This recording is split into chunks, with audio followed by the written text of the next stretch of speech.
Ooh. Episode 16, 2 dumbbells and a microphone. I'm DJ Moore. And I'm Joey Dussel. Today's topic, how to keep things going. Exactly. We got the big whiteboard over there on the wall. We got the clipboard down here so I can take notes along the way. But this is a topic we wanted to talk about quite a bit, and I'm glad that we've brought it up for this one, number 16. Yeah. How long does it take for a person to work out before they sort of get bored or complacent? And how do you keep going? Why do you keep going? Right. These are some of the questions that you probably ask yourself. Well, what happens after I'm going and going and going? When does this end? And how do I keep continuing on? And I think we'll probably discuss some of the things that we do and why we do it. Yeah, I love that, and I think it's a great way to say it. And just today I was reminded, I saw a picture on the internet, someone posted a 91-pound weight difference. About a year and a half, but he was 100 pounds was his goal, so he was 9 pounds off. And he said, 9 pounds away, and then I'm done. And I kind of was like, oh, I want to celebrate this, man. Great job. But also, you're not done. Because once we get there, we need to have something that keeps things going and at least maintains what we've achieved. Yeah. Health is for life, not just a moment. Yeah. And I think that's very clear. Well, I don't know if it's that clear. I think we're trying to make it clear is that it is for life. It is not just for 30, 60, or 90 days. Mm-hmm. And then as you go about doing this, you will find yourself in what we call sometimes a rut or, just a complacency about what you're doing. You may not find yourself doing what you wanted to do or not even going. And it's like, what's going to motivate you? What's going to bring you back? And how are you going to get your focus going on getting yourself back into health or staying in that healthy zone? And how do you know maybe if you've even achieved it? I don't know. Like, when do you know, okay, I've made it. I mean, it's not just the numbers. It's not just how much weight you lose or how much muscle you gain or how strong you become. But there's a point where it's like, well, is it a maintenance? This is how we do it? I'm pretty much maintenance at this point. I don't know about you, but I'm, we'll talk about maybe my weight loss a little bit here is an example of some things too. Yeah. First things first, though, before we forget, we got it in the red writing over there. We do have an announcement today. Oh, yeah, we got right. So we got to keep things tight because we have now introducing from now on going forward. We will have a hard 30-minute limit. We're gonna try on the duration of the podcast. Yep. Now, if we need to talk more, if we have more things to say, we'll go with a part 2 on any given episode topic. But because of our equipment and really the heat that builds up in this room when we record without all the fans, all the air conditioning shut off, so the sound is good, it's just too much. So we're going to go with these real tight and make sure we stay on topic for each one of these going forward.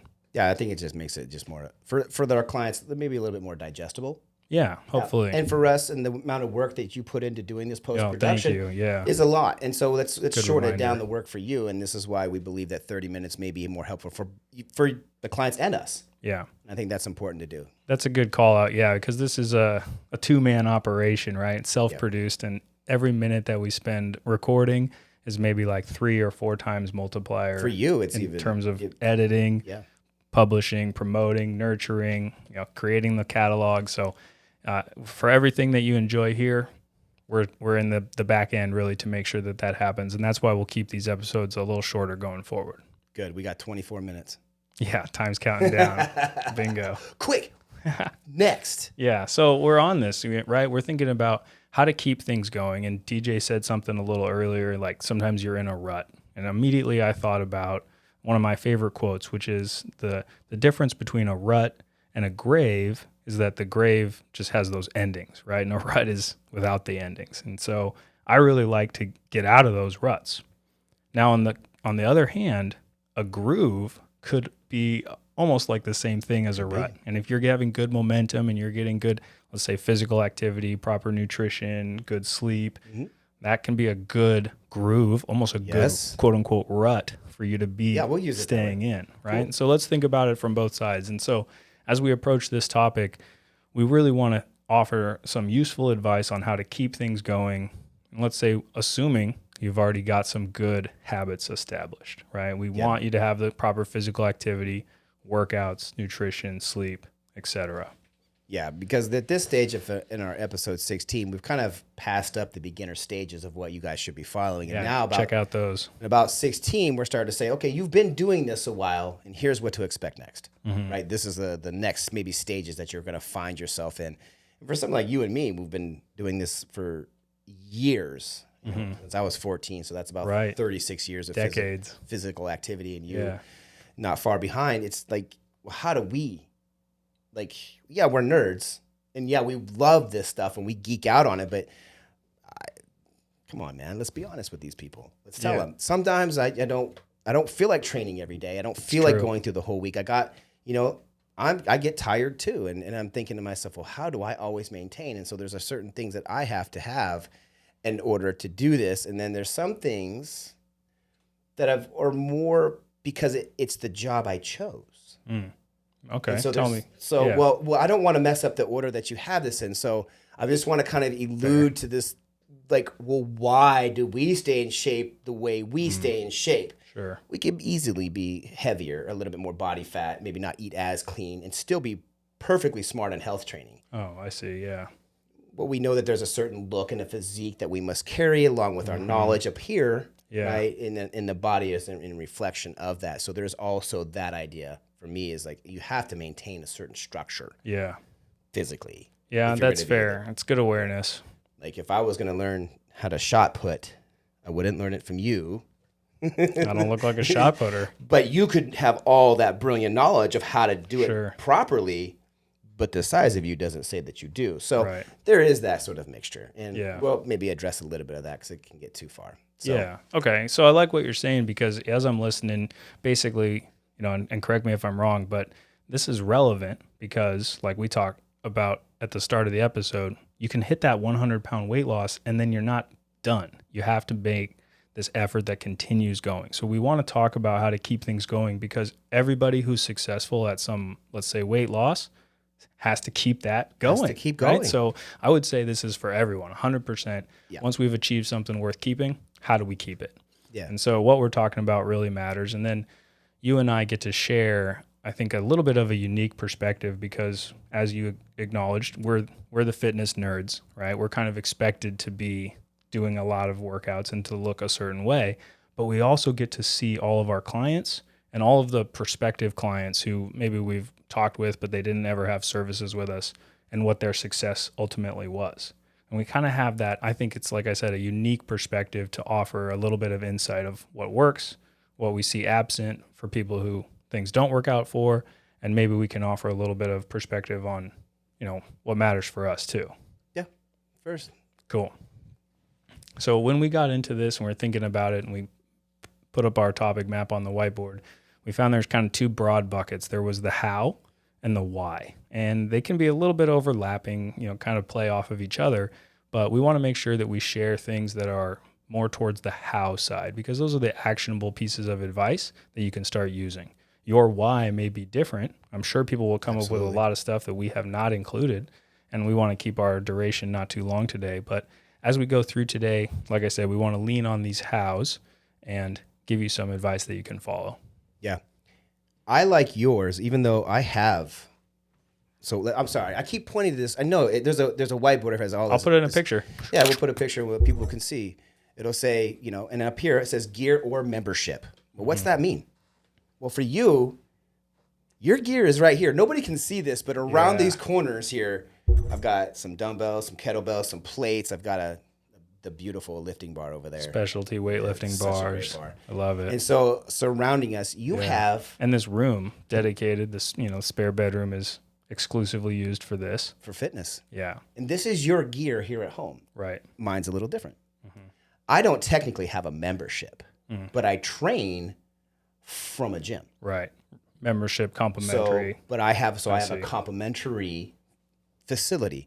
I do also, however, have lots of gear. I have jump ropes. I have the weighted vest. Portable. I have, you know, your roller wheels. I have the therapy balls. I have all sorts of little gadgets. No dedicated floor space in your house, but a lot of travel equipment. If needed, can be used anywhere. I could pull it out right to my driveway because I have an iClip right up there, so I can put my TRX up. Okay, so it is like a go bag ready to go. So I have both. Right. I, at this point, prefer to use my complimentary membership. Mm-hmm. And that's how I stay in shape. Right. Well, that's only one of the ways. We've got some more written down there below it. Yeah, I think that's just the big that? first one, right? Gear or membership. There's some way that both of us, in two different ways, have both facilitated a ton of poundage being around us. And that's kind of the simplest way that I think about it, right? There's literally over here almost 1,000 pounds of weights that I try to use and by lifting as many times as I can. And DJ has the gym membership, which probably has 10 times as much equipment availability. And the added perk of being able to walk away when you're done, no cleanup. I have to take care of this space. But what we've both found is that we've surrounded ourselves, or we've made it highly accessible for ourselves to get into that fitness effort. Whether it's home weightlifting or gym workouts, it's making the same thing happen. So the first one on the how side is you got to have travel equipment or membership or floor space to make this actually happen. The way you said it earlier, we're surrounded by the implements that help us be healthy. Yeah. We've put ourselves in the position to be surrounded or made our surroundings to our liking. That's to what exactly. Our focus is. And this would be, I think, indicative of a lot of other things in somebody's life. If you want to have something succeed or pay attention to it, right? Yeah. You surround yourself by these objects to be focused on it. Absolutely, yeah. And this is how you're going to also maintain your health, is by surrounding yourself with those things that make you healthier or give you the opportunity to be healthy. But this is also to be said. How many people have their own home gyms like this, even better, and then don't use it? Oh, okay, yeah. So give me a flip on that. We don't want to go too far, but if you're surrounded by it, we would hope that you would use it. And that's the premise of probably why you purchased it, because you're like, I want to have access to it. I want to do it now. Here's your how. Right. Surround yourself by your gear. Now, whether you use it or not, well, that's a different topic.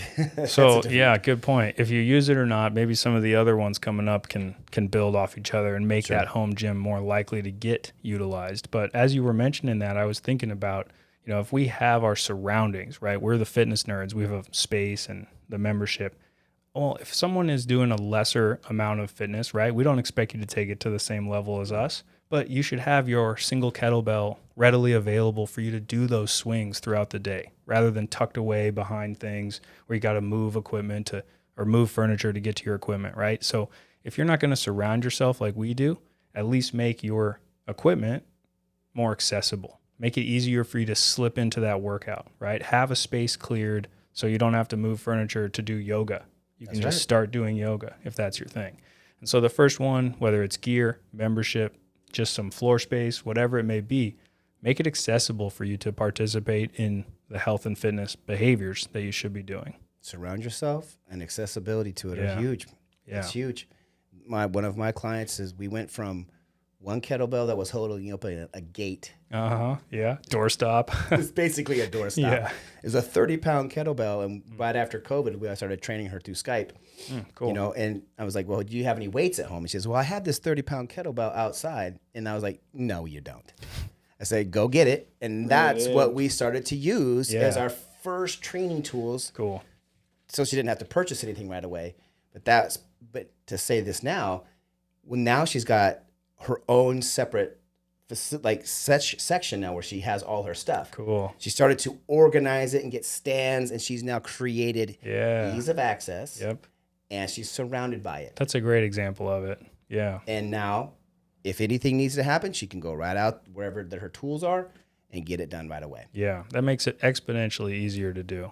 Yeah. Yeah, it doesn't That's work. important to keep things going. It's got to be easy for you to get into it. Yeah, it doesn't work if you got clothes hanging off your Peloton bike or your treadmill. Got to do laundry before you can get fit. If they're hanging clothes on it, it's too tough for your own self. So don't subject yourself to that uphill battle. Now, let's keep going here. Number 2 on the how side is knowledge. And I think that this is an important one that, we can't act like it doesn't matter, because knowing what you're doing makes a huge difference on 2 major fronts. Number 1, which is the avoidance of pain. We're not doing things wrong. DJ and I both have great technique. Our movement is solid. And so when we engage in activity, it doesn't have any detraction effects, right? We don't feel pain. We feel muscle effort, and maybe we get sweaty and out of breath, and that can be uncomfortable, but it's also usually thrilling because it's in the martial arts sparring moment or the skate session or the snowboard mountain, on the way down. And so we have the technique to move properly to avoid pain, and that's a big piece that comes from knowledge. We don't expect everybody to build the same knowledge level that we have, but I think it really is important to keep things going, that you have a base level of how to make adjustments to the movements that you know work for you so that you can continue even when you feel a little sore or stiff or banged up. That's something that really matters, and I think it's underrated in people's mind when they think about a workout program. I talk to my clients about your intelligence. Your intelligence of what you're doing will always make a difference in how well you perform your task. Yeah. I've had clients come to me blindly and, I just tell them what they do. And so they just do it, but they don't remember the names. They don't really necessarily remember how they do it. And so I'm constantly having to repeat myself.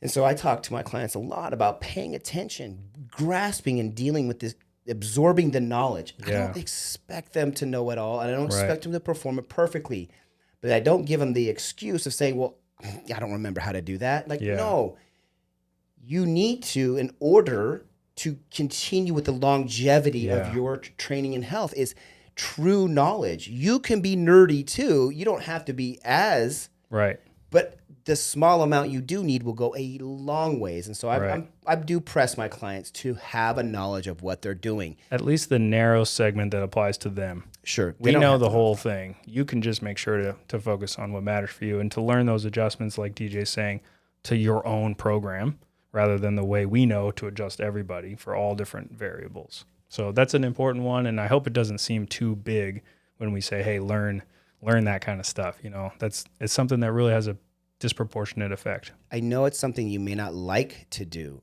and we tend to do better at things we like to do as far as gaining knowledge. And I get that. That's fine, but that's still no excuse to me why you cannot gain or obtain knowledge for your own health. It will only benefit you to be smarter. And I know it's not enjoyable at times, but it will always yield for you. It's always a positive, and I cannot express it enough. If you have a trainer right now, repeat some of the things back to them. Word them or engage in the conversation of, get philosophical. Some of my clients and I, we get down into it. I would dig that. Because I need them to not only perform well, I need to also have them think well. Right.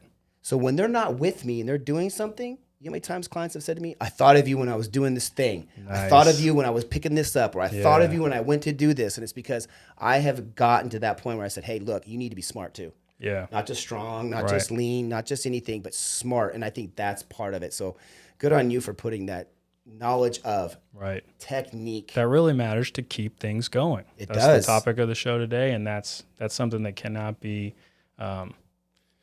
left out of the equation. No, you can't avoid this, man. Yeah. Intelligence is such a key to the development of any human being and whatever subject you want to underline here. Right. Of course. Yeah. And we've been kind of thinking, and we've offered some demonstrations that were a little narrow, like to movements, right? How well you squat or your proper movement when you're lifting weights overhead and making adjustments around yourself. But there's also a little bit broader view, still in this knowledge category, but a bit broader when we think about movement programs, where we're grouping exercises together, structuring workouts, structuring weekly layouts. That programming, as we talk about it today, really serves to keep things going because it offers you, I think, first of all, everyone should have a vitality routine. Yes. Right? And we both know what we mean, but basically it's that routine that keeps you kind of up and fresh, and it doesn't necessarily improve you, but it keeps you from getting worse at all. And I think that it should be moderately easy, something you can do while you're maybe paying attention to something else. And that way it happens really frequently. And that's kind of your baseline workout that you maybe do every day or at least get several times per week because it keeps you kind of in the game. And the other side of that is something we talk about, which is weakness bias training. Yeah. Right? It really matters to keep things going, to purposefully work on your weaknesses and to strengthen those areas that you might be vulnerable, right? Yeah. And so I talked a lot, but basically we have this knowledge category for movement, proper movement, but also programs. How we're doing. And when we're programming, we have that vitality routine that I think everyone should have, and we must include weakness bias training if we want to keep things going. I don't Right. think our clients really know this. Maybe we should tell them this is you bring it up in a way that I haven't thought of it like that, but I program like this. Okay. And so for myself and my clients is that I have a vitality routine or a mobility routine. Whatever word you really want to put on it. For most, I guess vitality is fine, but it is something I do every single day for my joints and my body, preparing for whatever event you can have, like whether I'm skateboarding, snowboarding, lifting, doesn't matter. Yeah. I have a routine that I do pretty much daily regardless. Bingo. And it is to avoid, right? The programs I choose for my clients are also specific to what their real needs are. Right. So if they're copying me when they go to the gym, right, the programs that I lay out specifically for their prevention and to avoid and all that, then they're doing the right things. So I program that way too. Look, we do this lifting, but we do this other move to help assist or relieve. So they're getting both. Yeah. That's so Right. important. It's not just always pressing and pulling Right. weights and loads. It's very different for my people because Yeah. I want them to experience this full spectrum of vitality or health. And it's not just always the load. Yeah. So yeah, this is great. I just never thought of it like that. I've been doing this for years is that I program my clients for their weaknesses Right. to fix or alleviate or strengthen Yeah. all their weaknesses. And so an example of too. that, right? If you have a bad knee, you know, if you have a job that demands a lot of time with your arms in front and you can't get away from that, well, you need to add programming specifically for that bad knee or for that upper back strength to combat the things you know you're going to be subjected to. And so weakness bias training, just to be real clear, is purposefully working on those certain areas or those certain demands. And that's what you do for your clients. That's what I do for my clients because I recognize what's more important than, well, some others. I'm not trying to toot our horn here, but what I'm saying is that I think we've been aware of how we train you Yeah. is because we're looking for those weakness points and we're trying to say no more.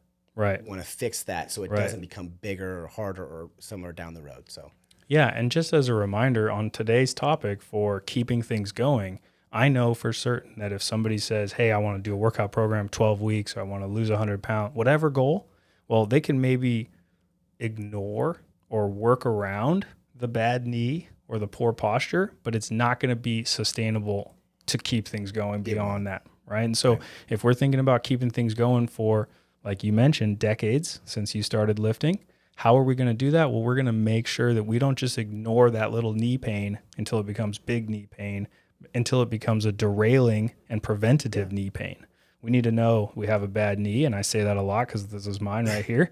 I have extra stuff I do for that side to keep me in the game for the other things that I want to accomplish. And so to keep things going, you have to acknowledge those things that you need to spend extra time on. we were just doing it before the show. It was Elbow. my tennis elbow.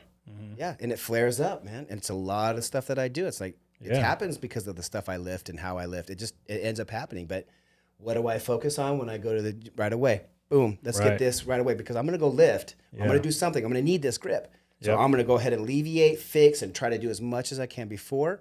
And as I train myself or program myself like I do my clients, I'm trying to avoid certain things that we're going to aggravate it further. Yeah, I know I'm going to because of this. This is unavoidable.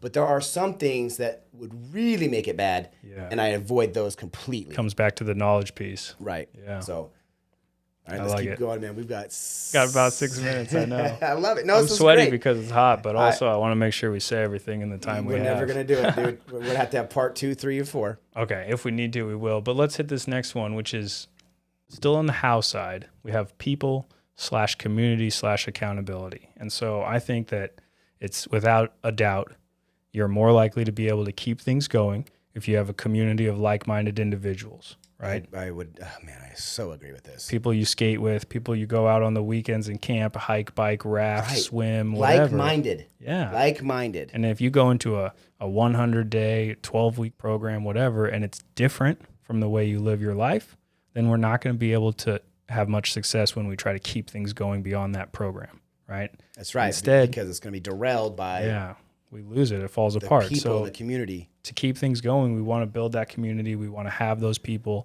And I think we should want to be those people for others as well. And that can have a great relationship, because the accountability on this one is when you're known for being healthy or fit or strong, it does help you to continue your habit, because you're like, oh man, what if I keep skipping my workouts and I'm no longer as strong as I'm known for, or I'm no longer that guy amongst our group who has the quickest bike time. Okay, I'm going to hold myself to that. And so if you are in a group like that, or if you are, subjected to a group like that, then I think that really helps to keep things going. It does. I mean, if you sound, and I have a client, and I'm not going to mention any names, but this made a good example. It's like this person has a certain amount of weight to lose, and it's significant enough, but the people that are surrounded by him when they go out to eat are not healthy either. And so when good example. when this person tries to sit down and order something, I can only imagine it's a little bit frustrating for them to look around the table and see everybody's ordering all this food that's not appropriate. And he's having to say, okay, I can't eat any of this because it goes against what I'm supposed to do to get to where I want to go. But yet the peer pressure, the people around him, he's not able to control it. If he was sitting with a different group, but if he was sitting, they might have all gotten different entrees, and he wouldn't have that sensation. If it would have been you and me and some, and then the pick for them would have been so much easier to choose that salmon with salad or something versus whatever. No tater tots to start as an appetizer, right? Because nobody else at the table wants them, so we don't get them. Yeah. If you're on your journey, right, and you need to be, it's the people, the community, and that accountability from those people that really make a difference. Yeah. This is why people come to see us and talk to us, and we bring the knowledge, is because we're your community. We are the ones you really want to talk to, even if you don't, because we're going to be the ones that are going to help you. You may not like what we have to say, but we are your community. We are your people who you want to hang around with. We want you to hang around us, even though we know it's hard to hear what we have to say. So sometimes it can be a tough message, but it's for your best interest. Well, somebody's got to say it. Yeah. If it's not me, it's somebody else. That's true. I'd rather it be me. Now, along this same line, but I think it's its own bullet point on the board, I think it deserves its own bullet point, is the lifestyle physical activity that I think everybody needs to work in if they want to keep things going. So if someone says, hey, I want to do this big dramatic life change and I want to lose all this weight, if it's a silo, if it's a separate part of your life, then it's unlikely to be something that continues onward. On the other hand, if you've built a community of people who you go out with on the weekends and you do rafting or hiking or biking, right? Or you skate or you snowboard all day, or you just walking around and exploring things, that's a different amount of lifestyle, physical activity than if we're just watching movies with our friends, right? A lot of people enjoy going to the theaters, but it's not conducive to keeping things going and maintaining that momentum. Right. Lifestyle is a big thing for me and you, though. Yeah. We both live active lifestyles, and it's not because we're fit that we live an active lifestyle. I live an active lifestyle, which keeps me fit. Yeah, right? Like chicken or egg. I want to be the active lifestyle. I want to snowboard. I want to skate. I want to play tennis. I want to lift. I want to do these things that are all physical. Like we were talking about, I painted my own house. I'm building this shed. I'm tearing down a shed. I'm doing the work around my house, which all requires a physical activity. I'm gardening. So these all things take physical prowess to do. Yeah. It's not just wake up and go and do these. No, it's like it takes this work. And so my lifestyle is what keeps me healthy as well. Yeah. Not just the weights and eating healthy. Yeah. It's all the stuff I do. Right. Oh, Rule 76, play like a champion. And that's interesting because it can be either way, right? We can say, oh, we're fit to be active, or we're active, therefore we maintain our fitness. Yeah, and I think that's the important thing to take away. Like, as we're thinking about this, when we're telling you here, if you're achieving some in the gym weight loss goal, right, then I expect you to go out and become more physically active once you are more fit. So hopefully as you lose some weight, you start doing some more hikes or bikes or rafting or whatever it is that you learn that you enjoy. And that has a little bit of a self-perpetuating feedback loop on itself, where it's going to continue to help you keep things going. Oh, it's huge. It's how it keeps me going, man. That how right there is huge for me. Yeah, that's a big one. And that leaves only one more, which is momentum.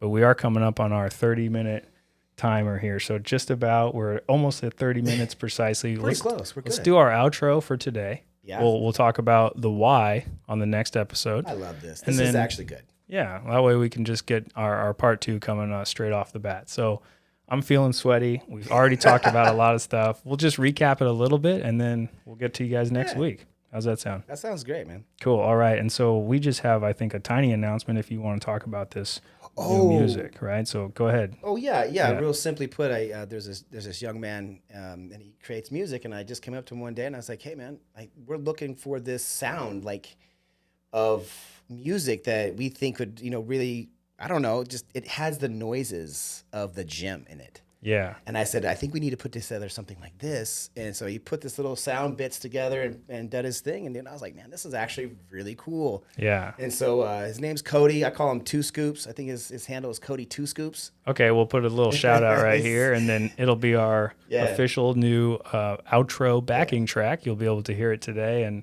many times in future episodes. Yeah, awesome. Cool, let's do it. Hit it.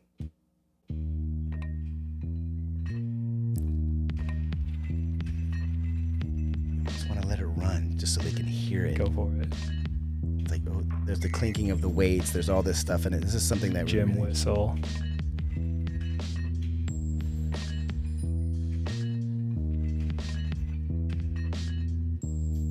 So that's basically it. That's cool. I dig it. Yeah. So it's I think it's pretty authentic because those are sounds I hear every day. The weights clinking together when they're put onto the bar, and I hear some squeaks maybe of the shoes on the floor. And yep. So that's it. I dig it. I really like yep. it. And now everybody else has heard it too. So I hope you enjoyed it. But as a little bit of a recap from today's episode, we were talking about really the how of keeping things going. So maintaining your health and fitness long after you've achieved some weight loss goal or some scale victory. So today we talked all about really how you make this happen, the stuff you need, the people, and really the knowledge of what to do and when to do it. This is key, man. Make it keep going. Yep, this is key, guys. We talked about having the knowledge. Well, how do you get knowledge? Well, you listen to two dumbbells and a microphone, and we will spit some knowledge to you. Yeah. Okay, and this is how you'll get your daily knowledge or your weekly knowledge, is from something like this. There you go. Cool.